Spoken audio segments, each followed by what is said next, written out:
Greetings, Word Horde. We're here with an exciting option for you, a version of our podcast without any ads. That's right. No advertising interruptions, just the content you love, ready to go in your favorite podcast apps like Spotify and Apple Podcasts. It's another way to support the show, ensuring that we keep bringing you the word stories and language explorations that you love. Try it at waywardradio.org/ad-free. And it's affordable. For just a small subscription fee, you can enjoy A Way with Words uninterrupted, except by us. Plus, it makes a great gift. Know somebody who loves language as much as you do? Give them the gift of words. Easy to sign up, easy to enjoy. It's the same A Way with Words, just streamlined for your listening pleasure. Go to waywardradio.org/ad-free. Support us, support the show, and enjoy an ad-free listening experience. waywardradio.org/ad-free. Thank you. You're listening to A Way with Words, the show about language and how we use it. I'm Grant Barrett. And I'm Martha Barnett. On our Facebook page, Rose Carbonella described a cold, blustery day that she spent in the mountains of Virginia. And she was photographing with a group of people from the UK. And she writes, one of the gentlemen in the group turned to me and said, "This is what we call a lazy wind. It goes through you instead of around you." That's nice. A lazy wind. Oh, I know those winds. Yeah, right? And this phrase goes back a couple hundred years, a lazy wind. I love it when the language has the jokes embedded in it Yeah. that still work after all that time. And it's so descriptive, too. You know that feeling when that wind just goes right through you. It makes me think of Chicago more than Virginia. Is there anything that makes you feel more insignificant than the weather that pays you no mind? When you're reading and you come across words, make a note and then call us and we can all talk about it. 877-929-9673. Email words@waywardradio.org. Talk to us on Twitter at WAYWORD or join our Facebook group and meet a lot of other Away with Words fans.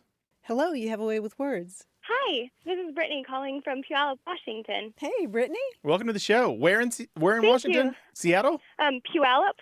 Puyallup. It's south of Seattle. Yes. Okay, Puyallup. Ooh, cool name. What's going on? So I was going to call and ask y'all a question about a word that my husband and I discovered that we say differently a few years ago. Ooh. And the way he says it is the way that it's spelled and that I've heard 90% of other people say it. And the way I say it is the way I've only heard my mother say it. So the word is avocado, and I say it with an L right before the V, and he does not. And when he and I discovered this, I had never noticed before and thought, oh, I must be wrong because there's no L when you spell it. And so I tried to change the way I say it, which was really difficult. And then when we made our cross-country move, I started listening to y'all's show a lot and thought maybe it was regional. And so I tried to look it up online.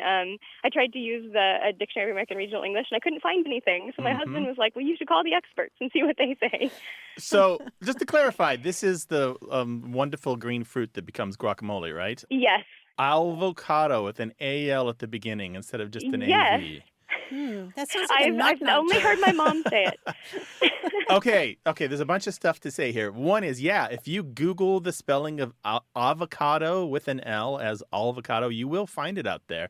And people use it. Okay. People use it without remarking upon it. And actually, if you look in the health apps, like the one where you track the food that you're eating when you're trying to be better about your diet and so forth, you will find many entries with avocado spelled A-L-V. It's really interesting. However, they're all wrong. Okay. Including Brittany? Well, here's what's happening. I think typing it out is one of those things where leave the L out. That's clearly and definitely incorrect. It does not have an L in it. When you say it, though, there's this phonetic thing that's happening because of who you are and where you're from. And that's where you have a little bit of an out here. I am not surprised to find that people from Texas are doing a little L insertion in this word. There's a thing that happens in some regional dialects where the vowels are a little different than other places in the country. So in those places, the vowel in this word, the first vowel, is more like aw, A-W-E, and less like ah, as in A-H. And so the aw leaves the mouth and tongue in a position that kind of leads to an L-like sound as the vowel Okay. transitions into the consonant. So what's happening is, let me just put this a different way. So instead of the tongue being behind your lower teeth, it's pulling up towards the roof of the mouth. And you can hear this in other people who say both as if it's B-O-L-T-H instead of both. Okay, yeah, I've heard that before. Okay, yeah. So a linguist would describe this as it's moving the backed vowel sound to a consonant at the front of the mouth so that you hit an L along the way.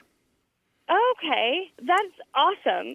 Yeah. So it's a physical thing that's happening in your mouth where your tongue is behaving a little differently because of the way you're performing the vowel. Okay, well, I took a linguistic anthropology course once, and they mentioned something like that, so I'm not surprised to find out that's what I'm doing. Yeah. Oh, there you go. Yeah, and what about the word, say, D-R-A-W-I-N-G? Oh, nice. How do you say that one? Oh, drawing. Okay, you say drawing. You don't say drawing. I say drawing.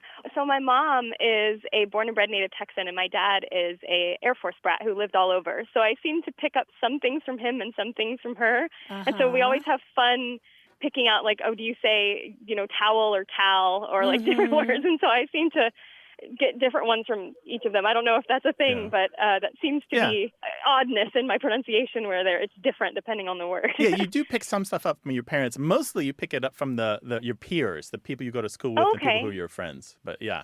Oh, okay. Anyway, so cool. it's not an accepted pronunciation. You're not going to find it recorded in the pronunciation guides of dictionaries, but there is a way to explain it linguistically, and I think that's what we've done here. Okay, well, that's really awesome. I'm really excited to find that out, and I will have to tell my mother because she does the same thing I do. Brittany, thank you so much for calling. Thank you so much. I really appreciate it. This is very fun. Bye-bye. Take care now. Bye-bye. Bye-bye. Thank you. Now we can talk about almonds. Almonds. Or almonds. Or salmon. Yeah, how do you pronounce those words? Give us a call, 877-929-9673, or send your stories about language to words@waywardradio.org. Hello, you have a way with words. Hi, my name is Leah, and I'm calling from Argyle, Texas. Leah. Hello, Leah. Welcome to the show. Hi, thank you. What can we do for you? Okay, well, one day my sister was getting in the car and she asked my mom, can I sit in the front seat? And my mom was like, no, absolutely yes. No, and I was wondering why did she go, no, yes? Why is she disagreeing with herself, right? Yeah. What do you think the answer is? I think she just meant yes, and she wanted my sister to believe her. Yeah. Oh, that's so interesting. You must be really observant, Leah, because a lot of people hear that and it just passes over their heads and they don't notice that sometimes we do say yes and no in the same sentence, but there's not really disagreement there. There's not really a conflict between those two words. So let's run through this. So what was happening was you're in the car with your mom and your sister, and your sister asked if she could sit in the front. Yes. And then your mom said... She said, no, absolutely yes. No, absolutely yes. Oh, it's so perfect. So there's this thing where we are agreeing with something at the same time we're disagreeing with something else. So the no is a way of saying, I'm disagreeing with you that it might be a problem. I'm saying, no, it doesn't matter to me whether or not you sit in the front, or no worries that you sit in the front, or no, I don't care if you sit in the front. And then you're saying, yes, you can sit in the front. Yes, it's fine to sit in the front. Oh, so there's okay. there's the surface thing that you're saying on the top, and there's the underneath thing that you're saying behind that. And so your yes and no work with both parts of that. Okay. And do you find yourself doing that too, Leah? Yeah. I do it myself too. Oh, yeah. Yeah, Leah, I often hear people say, yeah, no. Yeah, I actually did that this morning. You did? What was it? What were you talking about? We were actually talking about the podcast, and then Mom was like, are you going to face up? And I'm like, yeah, no. Oh, there we go. And you didn't, and you're doing Perfect. great. Yeah. Perfect. You sound like you have an interest in language and linguistics, huh? Yeah. And how old are you, Leah? I'm 9. And you're in, let's see, 3rd grade, 4th grade? 3rd grade, yeah. 3rd grade. All right. Well, Cool. I got to say, you're brave to call us. You did super well, and we were really happy to take your call. Thank you. Call us again sometime, all right? Okay. Take care now. Bye, Bye. Leah. Bye-bye. This is a show for everyone in the family, including kids of any age and adults of any age. So if you're a kid of 9 or 92, give us a call, 877-929-9673, or talk to us in email, words@waywardradio.org. Hello, welcome to Away with Words. Hello. My name is Sharon, and I'm from Hemet, California. Well, welcome to the show, Sharon. How can we help you? I grew up in a Southern family. I'm a immigrant from Oklahoma to California. Mm-hmm. And my mother used to use the phrase, and my father too, of plum crazy.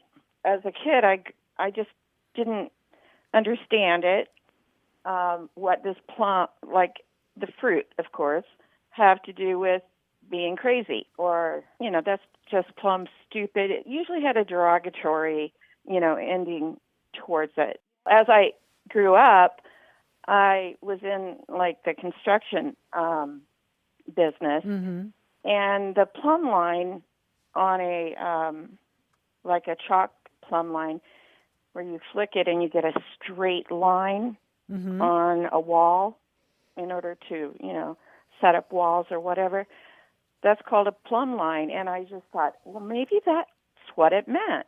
Guess what? It is. A plumb line is a line that has a lead weight at the bottom of it, and the plum in this case comes from the Latin plumbum, which means lead, and it makes that line completely perfectly straight. And when you're talking about somebody who's plumb crazy or plumb tuckered out, they are completely, absolutely no margin for error, whatever the adjective is. As a kid growing up, I would ask my parents, well, what do you mean? What does that mean? And they could never, come up with it. Mm-hmm. As I grew older, I put it together with, architectural kind of situations. I go, I wonder if it just means straight on plumb crazy, straight on plumb stupid, just straight on. So Sharon, you're exactly right. It has nothing to do with the fruit. It has to do with that heavy weight at the end of the line that makes it completely Well, maybe it was straight. in the shape of a plum then, back in the old days. I don't think so. No, it has nothing to do with the fruit at all. It's just about the lead in it. Yeah. Yeah. The lead weight on the end of the string that makes the string straight. So, Sharon, thank you so much for calling. Thank you so Thanks, much. Sharon. Bye-bye. Okay. Bye-bye. Bye-bye. But the crazy is interesting, too. That was her first question was the word crazy, plumb crazy. Mm-hmm. I was talking to a dentist recently who was telling me that a crazed tooth is a cracked tooth. Oh, like a crazed window or a crazed enamel on a pot or something. Exactly. Yeah. And that was the original sense of crazy, was shattered, cracked. Mm-hmm. And we do use cracked as a synonym for insane or having mental health issues. Same idea with a crazy quilt. It looks like it's cracked. Interesting. Call us with your language question, 877-929-9673, or send those stories to words@waywardradio.org.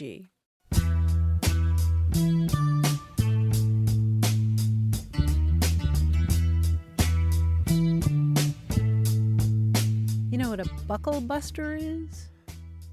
Sunday brunch twice. I guess it could be.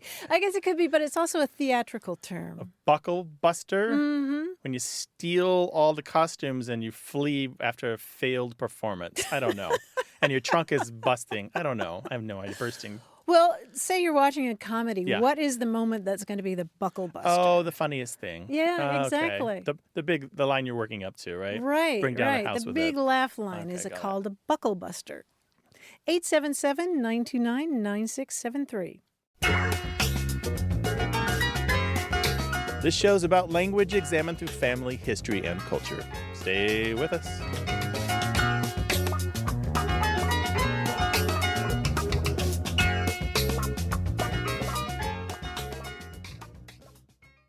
Hey, we've got something special for those of you who love our show but could do without the ads. That's right. Imagine Away with Words, the same engaging conversations, the same deep dives into language without advertising interruptions. We're talking about our ad-free podcast feed. It's sleek, clean, and it's just for our supporters. It's at waywardradio.org/ad-free. It's inexpensive, easy to sign up for, and works with all major podcast apps like Apple Podcasts and Spotify.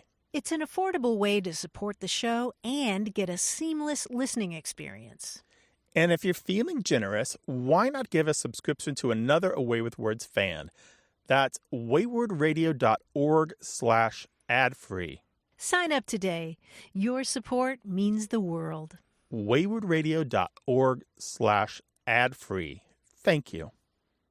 You're listening to Away with Words, the show about language and how we use it. I'm Grant Barrett. And I'm Martha Barnett, and joining us on the line from New York City is our quiz guy, Mr. John Chinesky. Hi, Martha. Hi, Grant. Hey, bud, what's up? Mr. Chinesky. Well, I've been kind of surfing the web for interesting ideas. And speaking of language, maybe you've seen this photo going around of a young woman. She's wearing pigtails and an atrocious vest and a goofy look on her face. And she's holding up several Goosebump novels. my God. You know this one? Yeah, that's it. Now, they added the text, Gershberm's my favorite Burks. Now, it's since been revealed that the young lady was intentionally goofing around, but that picture with the added goofy words has become a viral meme, Gershberms. And that style of talking, if you call it that, has been adapted to lots of memes, like Double Stuff Oreos for double stuff Oreos. Now, let's imagine that young woman got a job at a bookstore. Oh, my goodness. If I gave her a list of classic books and she said, Irma Gersh, her version would sound different. Now, I'll describe the plot of a book, or Burke, and you tell me what the new title is. Oh, man. For example, this is a George Orwell novella about a horse and a duck and a dog and several pigs and how they get rid of people and start their own company. Animal Firm. Animal Firm. Animal Firm, Irma Gersh. Animal Firm. Very good. This Kerouac novel describes how you can't just go out and travel. You have to work hard and be worthy of travel. Irma Gersh, it's Earn the word. Earn the road.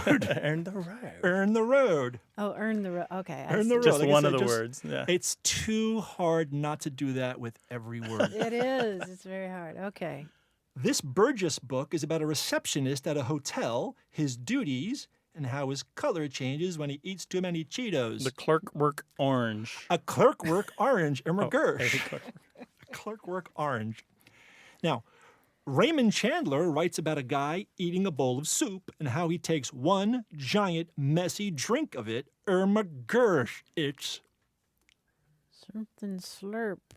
yeah, Sleep. The big slurp. Yeah, the big the slurp. big slurp. Yes, nice. W. Somerset Maugham writes about the patriarch of the Munster family once he is captured and put in chains. Irma Gersh. It's, It's not Herman Bondage. yes. Oh, it is? Of course Herman. it is. Of Herman Bondage? Herman Of Munster. Herman Bondage. yes. Herman Bondage. Okay, I Don't forget, get it just now. the one word, yeah. Oh, Finally, Jack London tells a story of a young hermit who suddenly feels he is summoned to go out and experience the planet outside his hut. Irma Gersh, it's The Call of the World. the call of the world. Irma Gersh. oh, John, that was a challenge. Thank you, guys. That was really hard.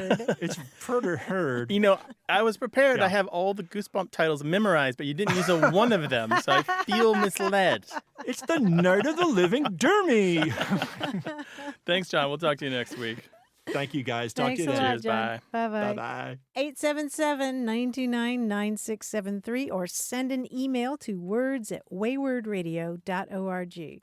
Hello, you have a way with words. Hi, this is Todd Vanio calling from Dallas, Texas. Welcome, Todd. What's going on?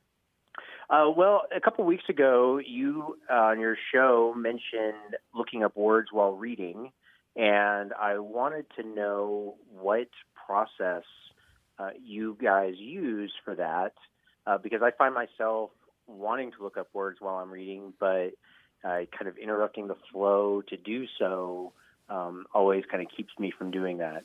And so I'm just kind of curious, what techniques do you guys use or you recommend to people while reading to look up words? Good question, Todd. How do you do it then? Are you there with your phone looking up words, or what do you do? Sometimes, yes, I'm using my phone to look up words. I prefer paper books when I read. And so, I can't use the technology of an e-reader to look up the words. So depending on the book, I'll either look it up on my phone or I will jot some notes down, like in the back of the book, assuming it's not a library book. That's kind of the technique that I use. If I'm entirely honest, it's kind of like flossing.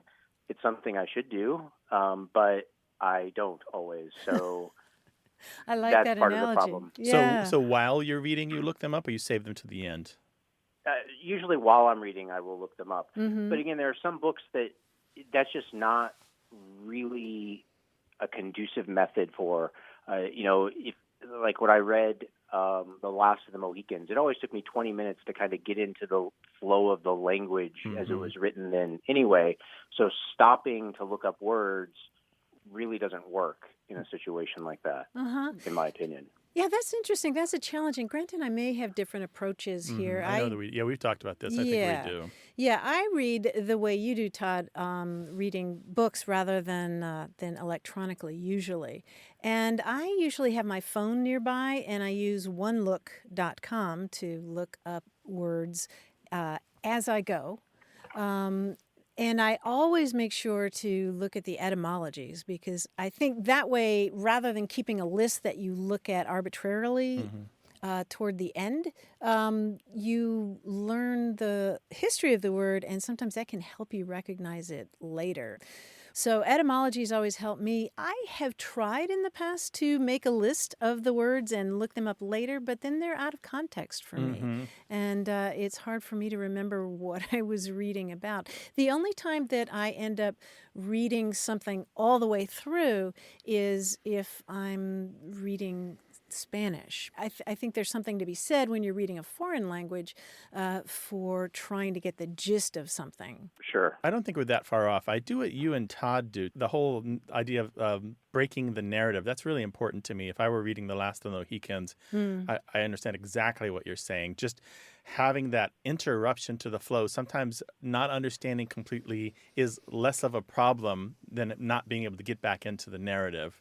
Particularly if you are looking it up in a digital device and you're distracted by the other things that are happening on your phone outside Well, there's the dictionary. that problem, yeah. Right. But I do find that some books it's easier for me just to make a list or mark the page. I developed this system, if it's a book that I own, where I fold the lower left or lower right-hand corner down, but I fold it in such a way that the corner point, as it's pointed over either points more to the bottom of the page or more to the upper part of the page, and then that tells me when I go back to those bent corners to where to look for the word that I missed. Does that make sense? So it's kind of physically represents where on the page the word is going to be. And then I reread that part and I find it again, and then I can look it up. But it does require, like you were saying, you have to go back and do it and hold yourself to that standard of learning the words. The other thing I wanted to say, I do agree that onelook.com is great for looking words up, but Martha really hit on something super important, which is when I was making dictionaries and we were working on an advanced online dictionary, we looked into the studies that have been done about people and how they look up words and what happens after they look them up.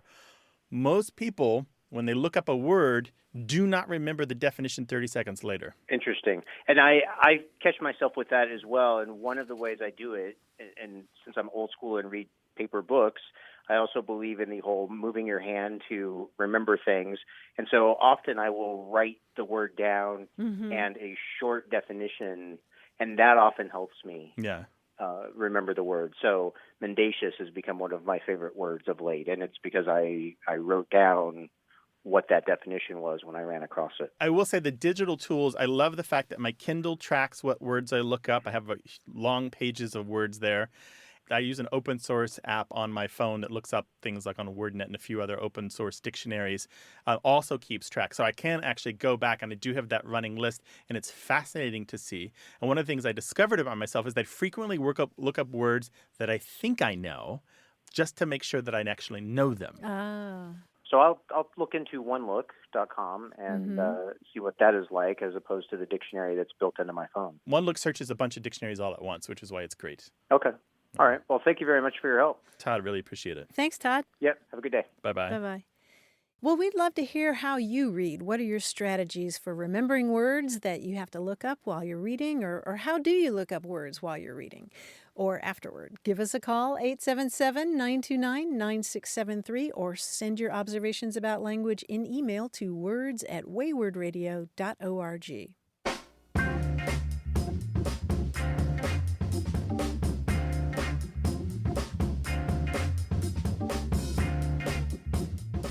The other day, I had a great time giving a talk to the Southern California chapter of the Special Libraries Association. Special libraries being libraries that aren't necessarily academic libraries, but maybe they're associated with a business or, say, the Jet Propulsion Laboratory. It's a really interesting specialty for librarians. And I was telling somebody else about what a great time I'd had, and they said, well, what's the collective noun for a group of librarians? And I started thinking about it. Is there one?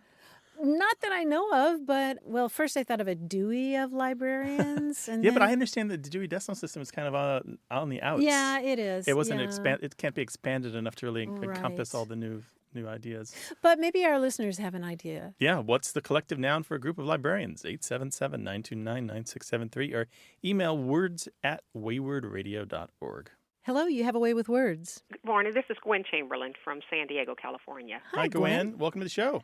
Hi. What's going on? They say that my grandmother used to use a word called bollyfox. So over the years, my 9 sibling and I have played around with it and tossed it back and forth, and just came up with that it's a style of walking. Maybe no one ever confirmed it. Couldn't find it on the internet.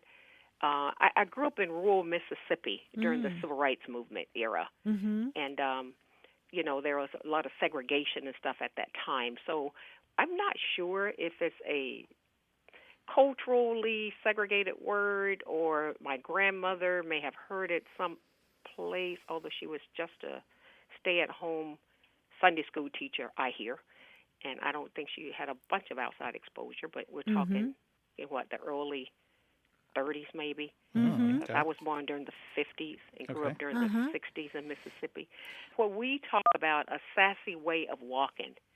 She said, you had better bollyfox your behind over here. You've got a bollyfox on over here. And look at her bollyfoxing around. So I said, what the world is bollyfox? Is it hyphenated? Is it one word? So, yeah, I'm thinking a gait, a type of walking. And how do you even spell it? Yeah, how would you spell it? This is how I would spell it. BOLLYFOX. You know what? That is exactly how some people have spelled it the few times that it has appeared in print. It actually exists outside of your family. And hold on a second. You said 9 siblings? So there were 10 kids in the family? Yes. Sainted mother. Yeah, bless her heart. And bless her heart. She was, rest her soul now. She was a young widow. My father fought in World War II and the Korean War as well. Wow. But she did a phenomenal job. Well, here you are. Apparently so. Yes, here I am. I got to say, bollyfox is more commonly given as polyfox with a P and not a B. But what's interesting, I hear in your use of it, I hear a meaning that's kind of like a lollygag. Does that sound about right? Yes. It does appear in the Dictionary of American Regional English. The dictionary definition is to equivocate, procrastinate, beat about the bush, waste time. And so it fits perfectly with the use that you have in your family. Yeah, but we also thought, because we've heard, and then people may have morphed its meaning. My mom had about 4 or 5 sisters. Yeah. And a few of my aunts I had the pleasure of growing up with. They also, I think, used to say bollyfox or use it in the context of she's really fancy type, sophisticated looking. So look at her bollyfoxing around. Oh, So that wouldn't, to me, that wouldn't to me make it seems like, oh, she's playing with sticks now. She better get over here before I. You know what? There's one. I don't know. You might be onto something, Gwen. There's one citation, and a citation is when we found a word in print. There's one citation from the Journal American Speech in the 1930s where they've defined it. It's kind of I think this is an amateur glossary. They define it as to move quietly or to pussyfoot. And I could see somebody that had an elegant manner or kind of walked delicately or as if their shoes were made of glass or, their head high or their nose in the air. I could see describing that kind of as a way of moving quietly or pussyfooting around. Yeah, Yeah, it's adding something to the walk.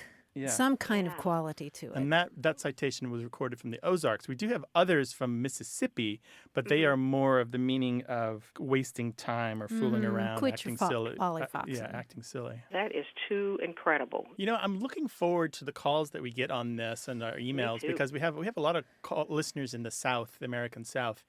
And I bet we're going to get some people going, I hadn't thought about that word in a long time. Decades, It's got the feel to it of one of these words that's kind of lingering in people's minds, and it's going to click for them when they hear you talk about it. Yeah, it's delicious. Thank you so much for calling. No, thank you both. It's our pleasure. Call us again sometime. Sure will. Take care now. Thanks, All Glenn. right, Bye-bye. All right, bye now. We're here to answer your questions about language, so call us 877-929-9673 or send them an email to words@waywardradio.org, and we have a very active group on Facebook. Hello, you have a way with words. Hi. Hi. Is this Martha? This is Martha. Who's this? Hi, Martha. It's Roger Honeywell calling from Stratford, Ontario, Canada. Hi, Roger. Welcome to the show. Hey, thanks. What's going on, Roger? So here's my question. I'm an opera singer, and I recently finished a production of La Fanciulla del West at the Virginia Opera.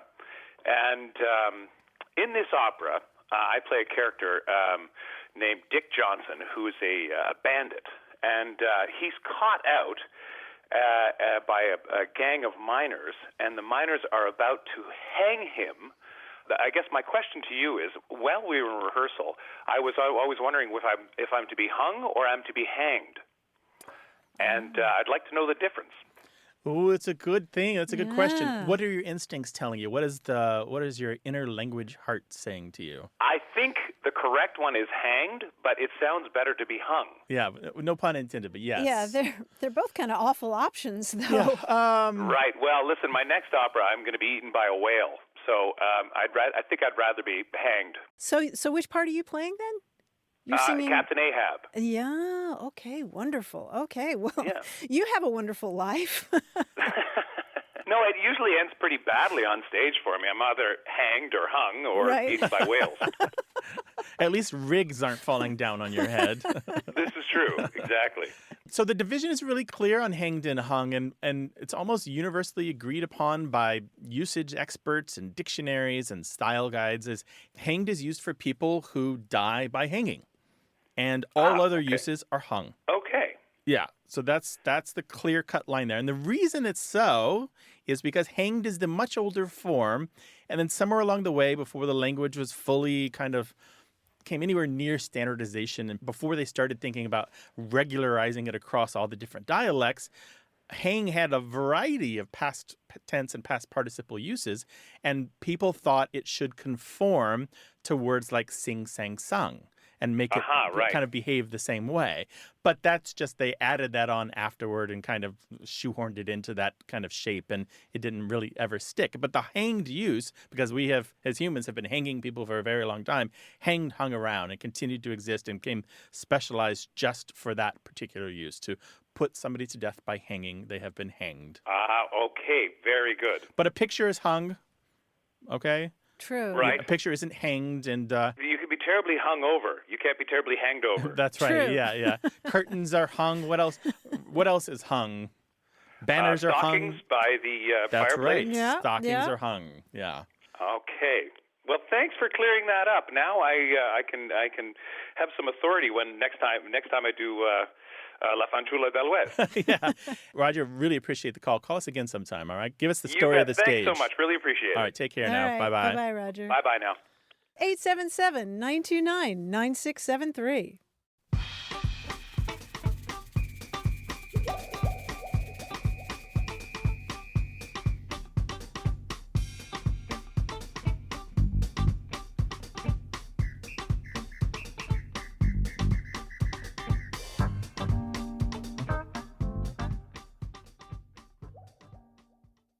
Got a minute?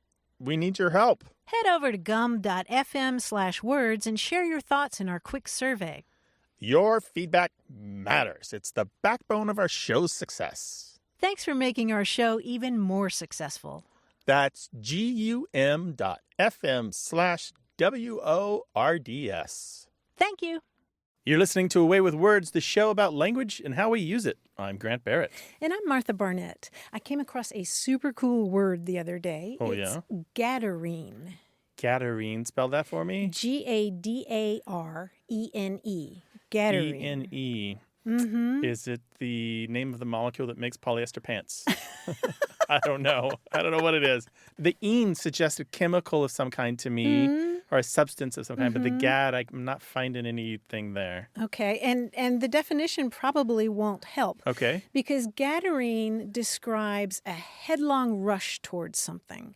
So like you might have a Gadarene rush to pass a bill I was really that's wrong. questionable. Mm-hmm. Yeah, or you might have a Gadarene rush to get married if you're really desperate to get married. The cool thing about Gadarene is that it comes from a story in the New Testament that not only gives us that word, Gadarene, but also gives us a phrase that I think you'll find more familiar.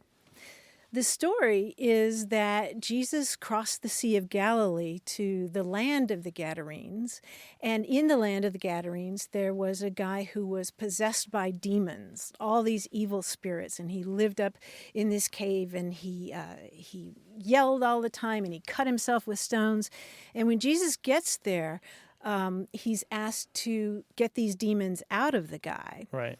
And so Jesus does, but the demons from inside ask to be put in a herd of swine, a herd of pigs.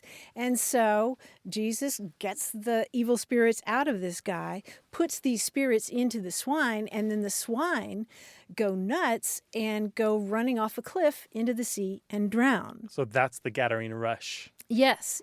In the 19th century, you started to see references to Gadarene swine, people that are rushing into something like the Gadarene swine, and then Gadarene became an adjective describing that kind of headlong rush. Interesting. But the other cool thing about this story is that when Jesus addresses the evil spirits inside the guy, Jesus says, "What's your name?"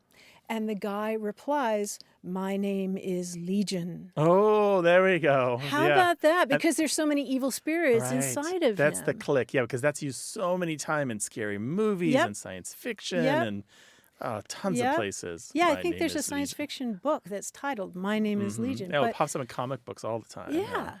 I was so surprised because I don't remember hearing that story in Sunday school. And I came across this word Gadarene and I thought, what's that? And I started drilling down and then I saw My Name is Legion. That's outstanding. Oh, I love this. You know what we should do? A radio show about language where we find those distant roots to things that we all know so we can be surprised all the time. Let's do that. You have all the best ideas, Grant. And the phone number of that show might be 877-929-9673. And maybe the show would have an email address. It'd be words@waywardradio.org. Hello, you have a way with words. Well, hello. Hi, who is this? This is Sue Rusi from Omaha, Nebraska. Hello, Sue. Welcome to the show. Hey, Sue. What would you like to talk with us about? I wanted to ask you about shivaree. I think it's probably kind of gone out of fashion now, but it's something that they used to do back in the 40s and 50s, I know, and I think before that. And I wanted to ask you some about that tradition. What do you know about it? Shivaree. Let's just get that word. Make sure everyone hears that. It's shivaree. How would you spell that? I've seen it Charivari,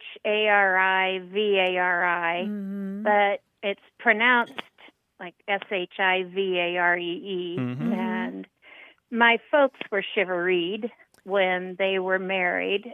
I grew up in a very rural area just south of the Black Hills in South Dakota. And it was a tradition that right after a couple was married, or soon after they set up housekeeping, that a great big noisy group of friends would show up and make a lot of noise and wake the couple up from their marriage bed. And then there were also some pranks and things like that. And in my case, they banged on the windows and carried my dad down to throw him in the creek and generally embarrassed my mother to tears. Oh, wow. If it's supposed to be in honor of the couple, I think they probably would have gladly forgone the honor. But yeah, it's all in good fun, right? I mean, it's good Supposed natured. to be, yeah. Yeah. Yeah, it's supposed to be. Yeah, I think. And sometimes there's a celebration involved where the men go off to a bar and the women stay and fix up a big meal in the middle of the night. Have you heard of that? Well, I expect that they expected to be fed, so I imagine that while they were carrying my dad down to the creek, the women were probably doing something at the house, fixing a meal or opening something. all the canned goods to imagine. figure out which is what. Oh, look, more lima beans. Yeah. Putting cornflakes in the bed. Yeah, this is a long-standing tradition. In fact, if you ever saw the movie Oklahoma or saw the musical Oklahoma, a shivaree is a very important part of the plot there. In that case, I don't know, did you see that movie? I did, but I don't remember the shivaree. Yeah. At the very end, they shivaree the newlywed couple, Curly and Laurie, and they put them up on a haystack, and somebody sets the haystack on fire, and it's this big to-do, a crucial part of the plot. Anyway, there's a long tradition of this kind of teasing, as you put it, of a newlywed couple, usually a little bit after they're married. And sometimes it's specifically directed at a couple that's a little bit unusual. Maybe they have an age difference or something like that, or they're from out of town. But it's all in good fun, really. Yeah, you mentioned the spelling charivari, which is a word in French that may be the source of it. Charivari. It's spelled the same way as what you described. Well, it sounds like there was a lot of talk going on. Yeah, but good-natured chaos. Yeah. Great introduction to married life, right? Anything else has got to be better. Well, thank you so much for sharing that story, Sue. And thanks for the information about it. All righty. Thanks, Sue. Bye-bye. Bye-bye. Mm-hmm. Bye. Maybe your family has a story about a shivaree or some other story about language that you'd like to share with us. Call us 877-929-9673 or send it an email to words@waywardradio.org.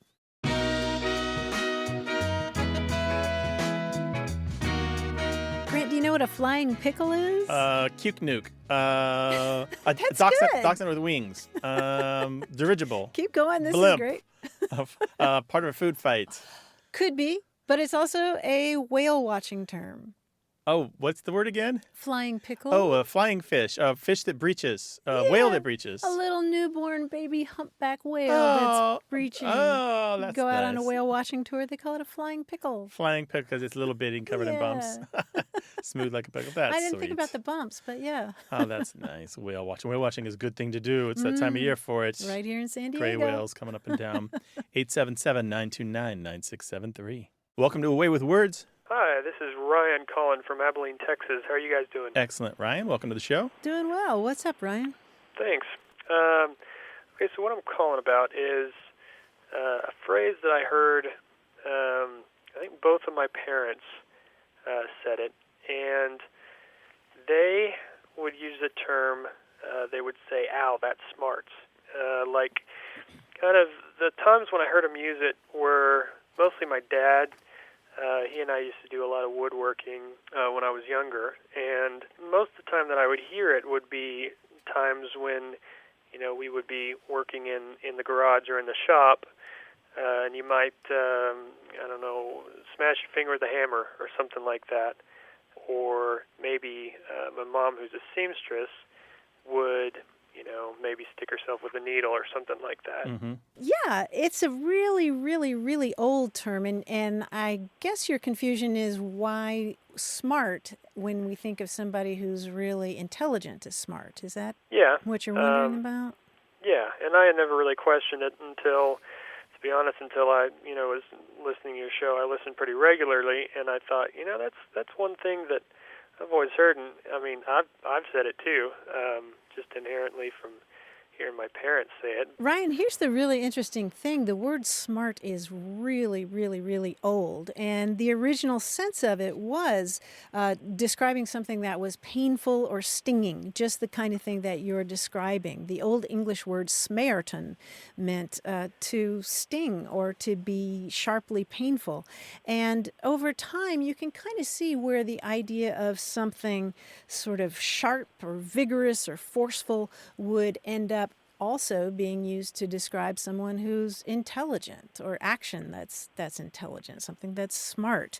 And you use the word sharp, and sharp has kind of gone through the same kind of evolution. It originally referred to something that was pointy and painful that way. And now we can talk about, well, my co-host is very sharp, for example. Okay. That makes sense. Yeah. So how do you like that? You're using the oldest meaning of the word. Yeah. More than 1,000 years. That's pretty interesting. I didn't expect it went back that far. But another thing I thought about since I called in about that word was another term that my dad uses, and he'll say, oh, rats. A mild oath. Yeah. Sometimes when we'd play a card game or something like that, and he'd get, the wrong card or something to that extent. Oh, rats, Using rat in that way, kind of as a mild oath, is a very distant minced oath. So it starts out as damn, it becomes darn, it becomes drat, it becomes rats. So that's kind of the transition pattern of that, and how you get from damn to rats. Huh, okay. Yeah. All right. Well, that makes sense. Okay, cool. Ryan, thank you so much. Really appreciate it. Yeah, thanks. Glad to help. Bye. Bye-bye. It's funny how many of those mild oaths do go back to something a little more severe. Mm-hmm. Yeah, like zounds. Yeah.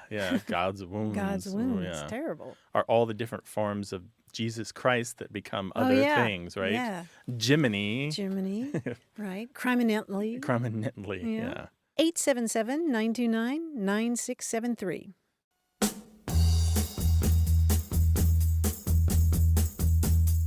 Grant, would you ever say somebody munched donuts or munched on donuts? No, I think they need to be hard or crunchy for you to munch them. I do too. Now, some donuts are crispy, maybe like an apple fritter. Uh-huh. Or if they have nuts on top, but probably not. Yeah.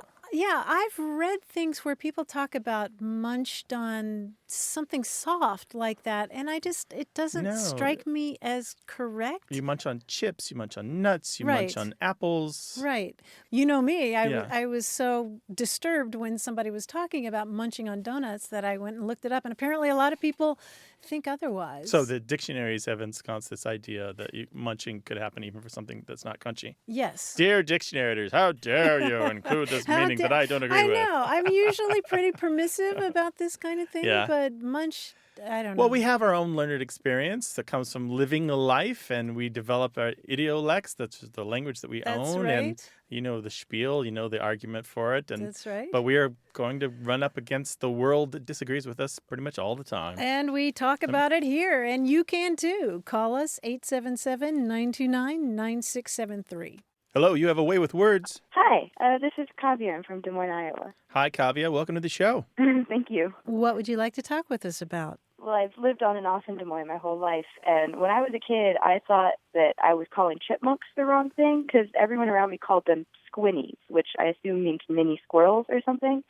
And I've never heard anyone from any other state or even any other city, like even in Iowa City, call them that.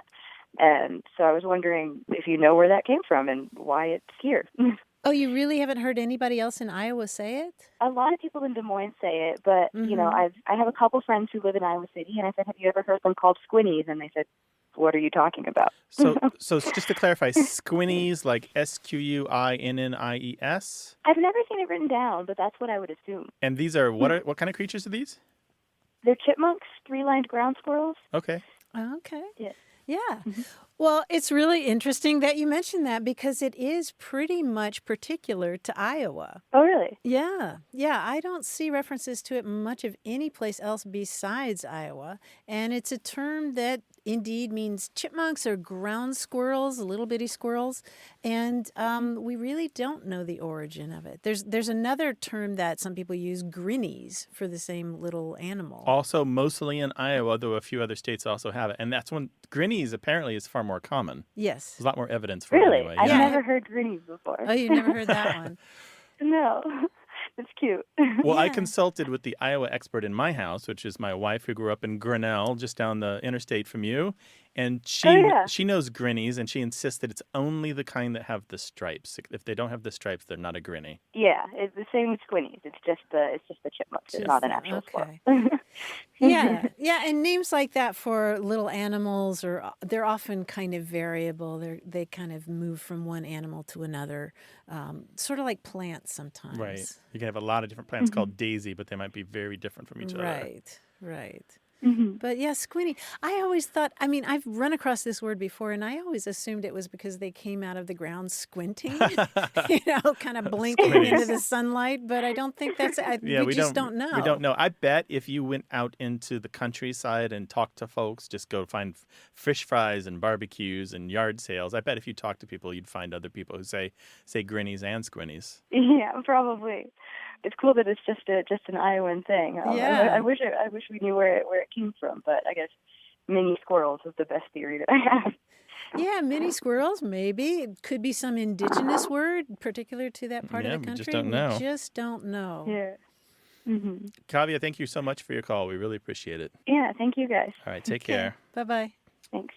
Squinnies. Yeah, so squinny, we don't have a lot of citational evidence for that. 1970s, it's probably older. And then grinnies, we have back to at least the 1920s, but again, probably older.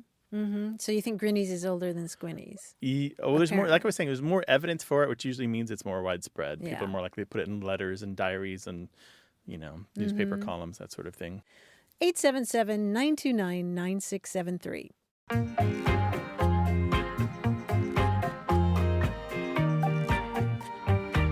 In 1963, a writer for Life magazine profiled James Baldwin.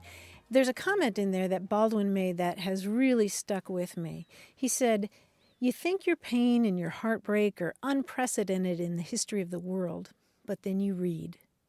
It was Dostoevsky and Dickens who taught me that the things that tormented me the most were the very things that connected me with all the people who were alive or who ever had been alive. Isn't that the truth? It is the truth. You think that you're suffering alone, Yeah. and you realize that we're all suffering in similar ways. Yeah, great reason to read, right? Mm-hmm.